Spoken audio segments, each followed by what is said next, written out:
오늘 본문 말씀 같이 읽겠습니다. 요한복음 11장입니다. 요한복음 11장 1절부터 57절까지의 말씀이고요.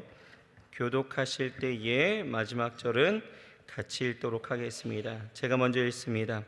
어떤 병든 자가 있으니 이는 마리아와 그 형제 마르다의 촌 베다니에 사는 나사로라. 마리아는 향유를 주께 붓고 머리털로 주의 발을 씻기던 자요, 병든 나사로는 그의 오라비더라.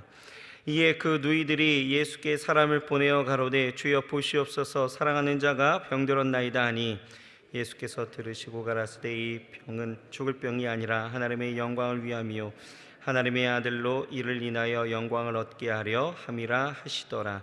예수께서 본래 마르다와 그 동생과 나사로를 사랑하시더니 나사로가 병들었다함을 들으시고 그 계시던 곳에 이틀을 더 유하시고 그 후에 제자들에게 이르시되 유대로 다시 가자 하시니 제자들이 말하되 라비여, 방금도 유대인들이 돌로 치려 했는데 또 그리로 가시려 하나이까? 예수께서 대답하시되 낮이 12시가 아니냐? 사람이 낮에 다니면 이 세상의 빛을 봄으로 실족하지 아니하고 밤에 다니면 빛이 그 사람 안에 없는 고로 실족하느니라. 이 말씀을 하신 후에 또 가라사대 우리 친구 나사로가 잠들었도다. 그러나 내가 깨우러 가노라. 제자는 가로되 주여 잠들었으면 낫겠나이다 하더라. 예수는 그의 죽음을 가리켜 말씀하신 것이나 저희는 잠들어 쉬는 것을 가리켜 말씀하심인 줄 생각하는지라. 이에 예수께서 밝히 이르시되 나사로가 죽었느니라. 내가 거기 있지 아니한 것을 너희를 위하여 기뻐하노니 이는 너희로 믿게 하려 함이라. 그러나 그에게로 가자 하신대 디두모라 하는 도마가 다른 제자들에게 말하되 우리도 주와 함께 죽으러 가자 하니라. 예수께서 와서 보시니 나사로가 무덤에 있은지 이미 나으리라. 베다니는 예루살렘에서 가깝기가 한 오리쯤 되매 많은 유대인들이 마르다와 마리아에게 그 오라비의 이를로 위문하러 왔더니 마르다는 예수 오신 것을 말을 듣고 나가 맞되 마리아는 집에 앉아있더라. 마르다가 예수께 여짜오되 주께서 여기 계셨더면 내 오라비가 죽지 아니하였겠나이다. 그러나 나는 이제라도 주께서 무엇이든지 하나님께 구하시는 것을 하나님이 주시는 줄을 아나이다. 예수께서 가라사대 내 오라비가 다시 살리라. 마르다가 가로되 마지막 날 부활에는 다시 살 줄을 내가 아나이다. 예수께서 가라사대 나는 부활이요 생명이니 나를 믿는 자는 죽어도 살겠고 무릇 살아서 나를 믿는 자는 영원히 죽지 아니하리니 이것을 내가 믿느냐? 가로되 주여 그러하외다. 주는 그리스도시요 세상에 오시는 하나님의 아들이신 줄을 내가 믿나이다. 이 말을 하고 돌아가서 가만히 그 형제 마리아를 불러 말하되 선생님이 오셔서 너를 부르신다 하니 마리아가 이 말을 듣고 급히 일어나 예수께 나아가매 예수는 아직 마을로 들어오지 아니하시고 마르다에 맞던 곳에 그저 계시더라. 마리아와 함께 집에 있어 위로하던 유대인들은 그의 급히 일어나 나가는 것을 보고 곡하러 무덤에 가는 줄로 생각하고 따라가더니 마리아가 예수 계신 곳에 와서 보이고 그 발 앞에 엎드려 가로되 주께서 여기 계셨다면 내 오라비가 죽지 아니하였겠나이다 하더라. 예수께서 그의 우는 것과 또 함께 온 유대인들이 우는 것을 보시고 심령에 통분히 여기시고 민망히 여기사 가라사대 그를 여기 두었느냐? 가로되 주여 와서 보옵소서 하니 예수께서 눈물을 흘리시더라. 이에 유대인들이 말하되 보라 그를 어떻게 사랑하였는가 하며 그중 어떤 이는 말하되 소경의 눈을 뜨게 한 이 사람이 그 사람은 죽지 않게 할 수 없었더냐 하더라. 이에 예수께서 다시 속으로 통분히 여기시며 무덤에 가시니 무덤이 굴이라 돌로 막았거늘 예수께서 가라사대 돌을 옮겨 놓으라 하시니 그 죽은 자의 누이 마르다가 가로되 주여 죽은 지가 나흘이 되었음에 벌써 냄새가 나나이다. 예수께서 가라사대 내 말이 네가 믿으면 하나님의 영광을 보리라 하지 아니하였느냐 하신대 돌을 옮겨 놓으니 예수께서 눈을 들어 우러러 보시고 가라사대 아버지여 내 말을 들으신 것을 감사하나이다. 항상 내 말을 들으신 줄을 내가 알았나이다. 그러나 이 말씀하옵는 것은 둘러선 무리를 위함이니 곧 아버지께서 나를 보내신 것을 저희로 믿게 하려 함이니이다. 이 말씀을 하시고 큰 소리로 나사로야 나오라 부르시니 죽은 자가 수족을 배로 동인 채로 나오는데 그 얼굴은 수건에 쌓였더라. 예수께서 가라사대 풀어놓아 다니게 하라 하시니라. 마리아에게 와서 예수의 하신 일을 본 많은 유대인들이 저를 믿었으나 어떤 자는 바리새인들이 가서 예수의 하신 일을 고하니라. 이에 대제사장들과 바리새인들이 공회를 모으고 가로되 이 사람이 많은 표적을 행하니 우리가 어떻게 하겠느냐. 만일 저를 이대로 두면 모든 사람이 저를 믿을 것이요 그리고 로마인들이 와서 우리 땅과 민족을 빼앗아 가리라 하니 그 중에 한 사람 그 해 대제사장인 가야바가 저희에게 말하되 너희가 아무것도 알지 못하는도다.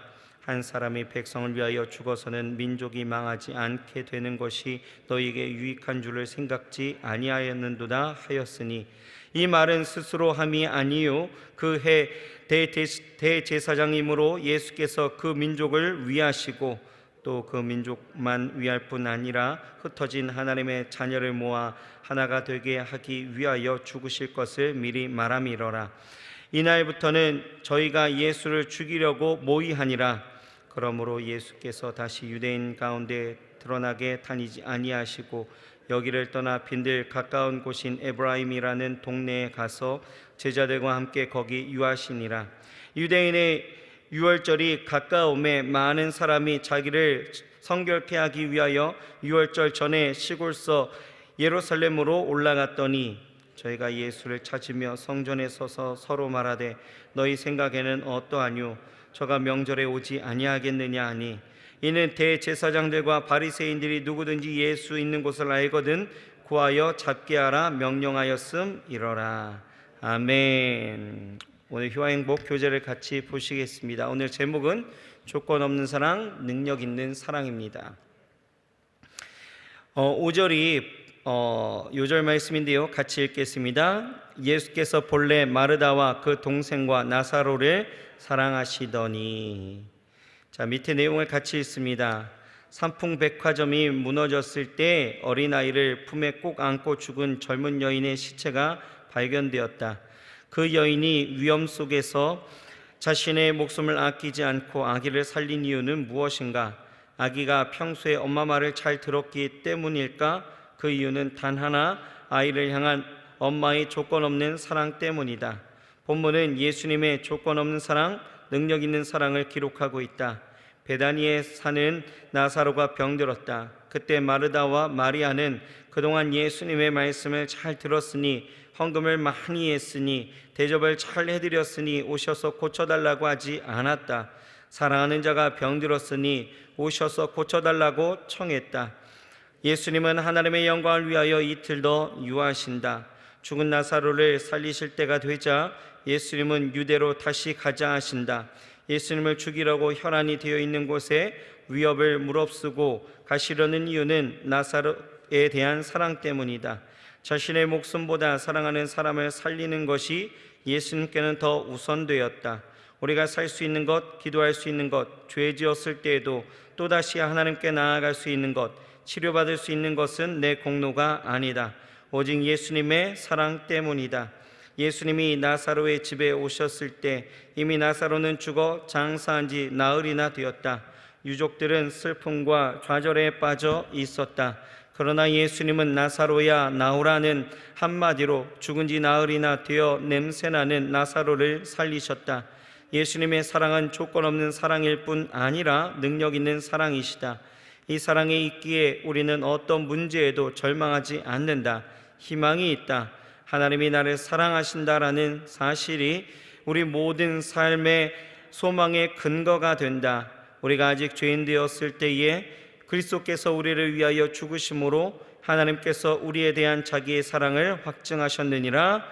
아멘. 자, 오늘 효행복을 보시면 예수님께서 하나님의 영광을 위해서 이틀 더 유하신다라고 하신 이 말씀에 근거해서 조금 다른 말씀을 조금 전하기를 원하는데요. 오늘 읽은 이 본문의 말씀은요, 예수님이 행하신 많은 기적 가운데 마지막 표적이고 가장 큰 표적입니다. 요한복음을 보면 1장부터 11장까지 7가지 표적이 기록되어져 있는데요.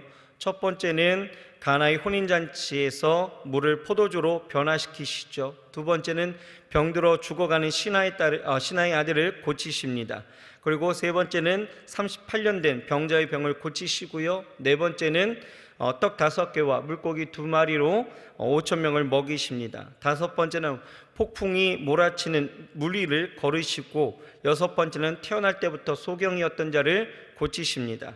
그리고 마지막 7번째가 오늘 우리가 읽은 이 본문, 죽은 나사로를 다시 살리셨습니다. 그런데 오늘 우리가 주목해야 될 것은 이 모든 것을 기적이라고 표현하지 아니하시고 표적이다라고 말씀하고 있습니다.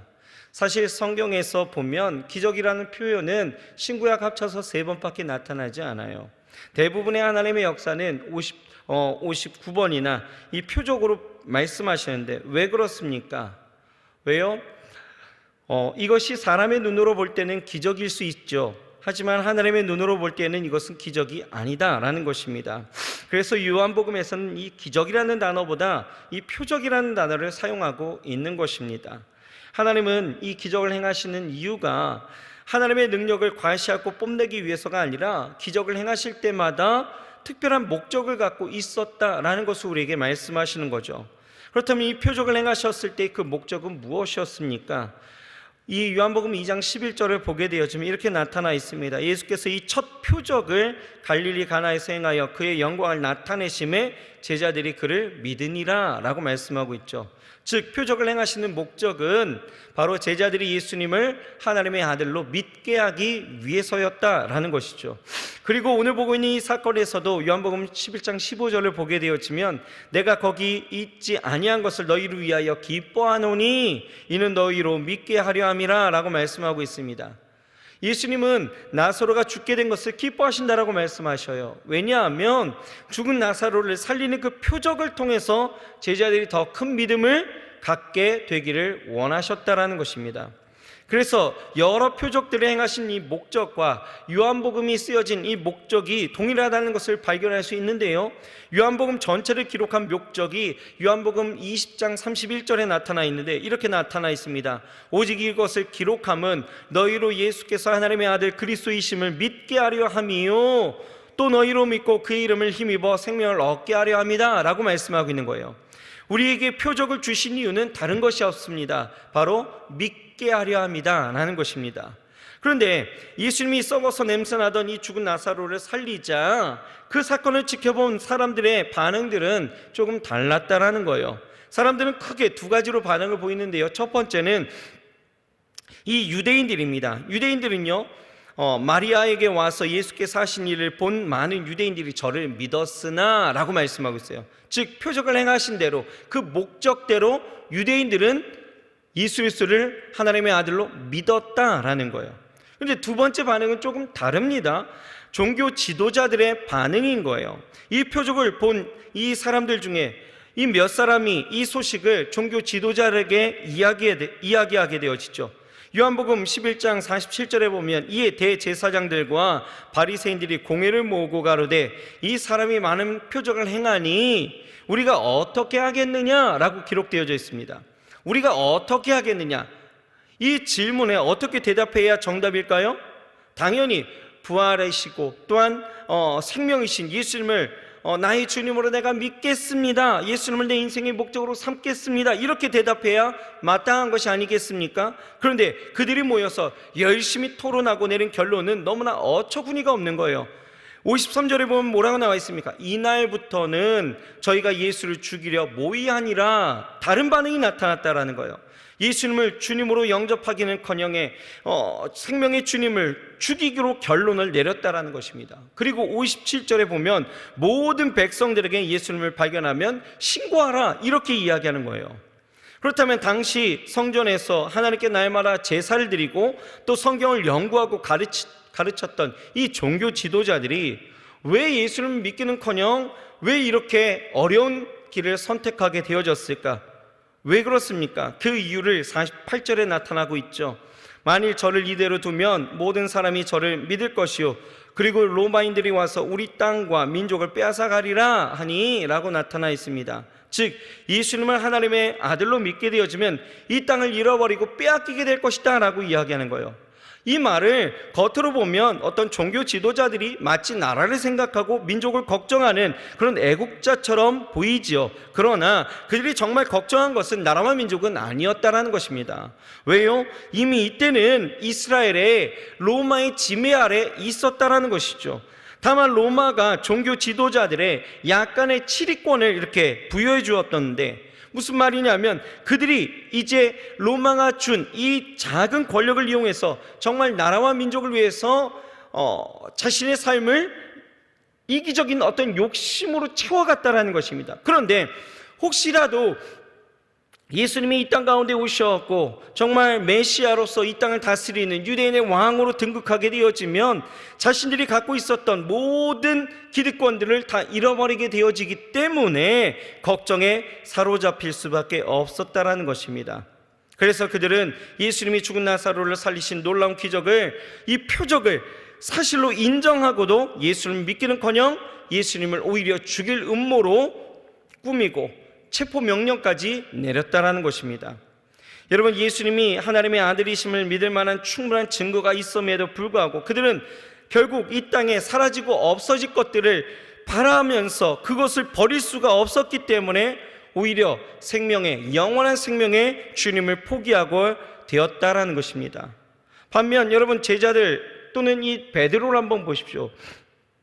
누가복음 5장을 보게 되어지면 베드로는요 밤이 새도록 그물을 내렸습니다. 한 마리도 잡지 못했죠. 그런데 고기 잡는 일에 관한해서는 정말 비전문가인 예수님의 명령을 듣고 순종했을 때에 그물이 찢어지고 배가 가라앉을 만큼 엄청난 고기를 잡았다라는 거예요. 그 기적, 이 표적의 사건을 경험했던 이 베드로의 최종적인 반응은 무엇이었습니까? 누가복음 5장 11절에 뭐라고 이야기했냐면 저희가 배들을 육지에 대고 모든 것을 버려두고 예수를 쫓으니라, 이렇게 이야기하는 거예요. 버렸다라는 거예요. 예수님을 믿고 따를 때에 버렸다라는 것입니다. 여러분, 예수님이 레위를 부르는 장면 가운데서 이 레위는 부당한 방법으로 백성들의 세금을 강탈하던 사람이었습니다. 그런데 이 세리에게 예수님이 부르실 때에 그의 반응은 누가복음 5장 28절에 이렇게 기록되어져 있어요. 저가 모든 것을 버리고 일어나 쫓으니라, 이렇게 기록되어져 있습니다. 레위 역시 베드로처럼 예수를 믿고 따르기 위해 버려야 될 것들을 버렸다라는 거예요. 즉 여러분, 예수님이 아무리 큰 기적을 행하시고 내가 큰 그 기적을 두 눈으로 목격해도 내가 버려야 될 것들을 버리지 못한다라면 예수님을 믿고 따라갈 수가 없다라는 것을 우리에게 보이셨다라는 것입니다. 여러분, 베드로와 종교 지도자들의 이 차이점은 무엇입니까? 그들은 놀라운 기적을 모두 다 체험했던 사람입니다. 표적을 본 사람들이에요.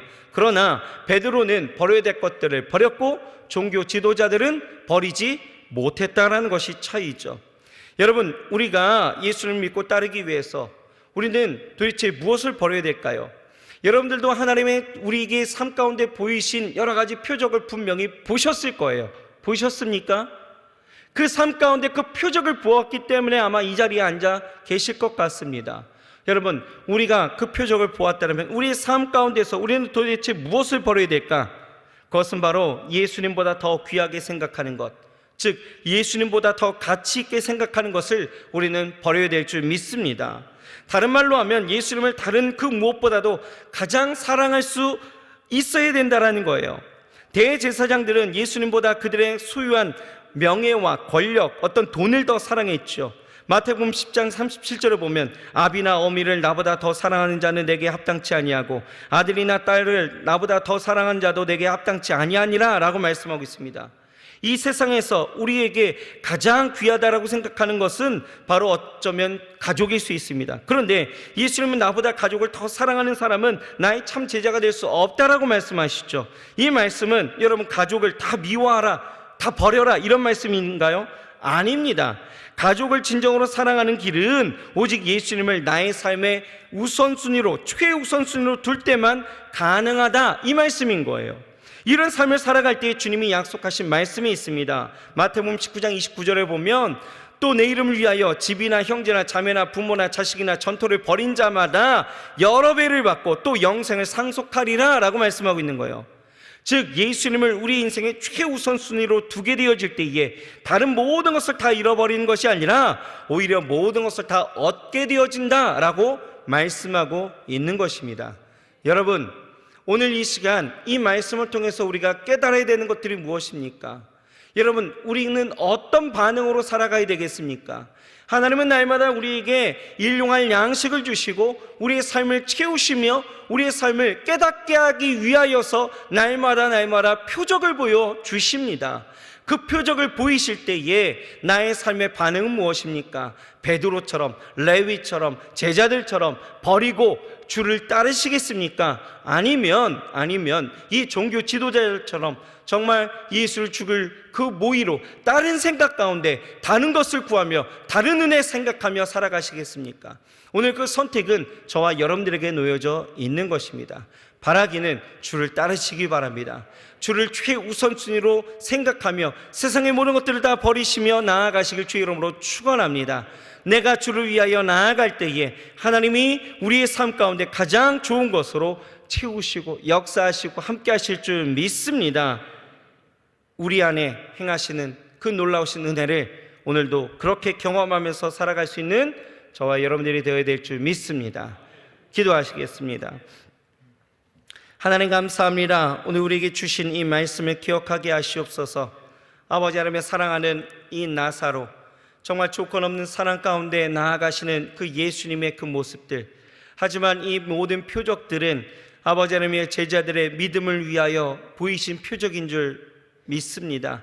아버지 하나님, 우리의 삶 가운데 보이신 이 모든 표적들이 아버지 하나님의 그냥 내게 행하여지는 하나님의 기적으로 맞춰지는 것들이 아니라 그것들을 통하여 깨닫게 하시고 알게 하여 주옵시며 주를 통하여 주를 향하여 온전히 더 아버지 하나님이여 나아갈 수 있는 우리 모두가 되게 주여 축복하여 주옵소서. 아버지 하나님이여, 우리가 버려야 될 것들이 무엇인지를 잘 생각하게 하시고 내 안에 아버지 하나님이여 인생에 썩어질 것들을 바라보며 살아왔던 모든 것들 하나님 다 내어놓고 온전히 주를 따르며 주를 따를 때 우리의 삶 가운데 주시는 아버지 하나님의 모든 하나님의 은혜와 영광과 능력을 우리가 마음껏 누리며 살아갈 수 있도록 주여 축복하여 주시옵소서. 이 한날에 하나님 함께 하심을 믿습니다. 주의 성령의 충만함을 더하여 주옵소서. 예수님의 이름으로 감사하며 간절히 기도드렸사옵나이다. 아멘.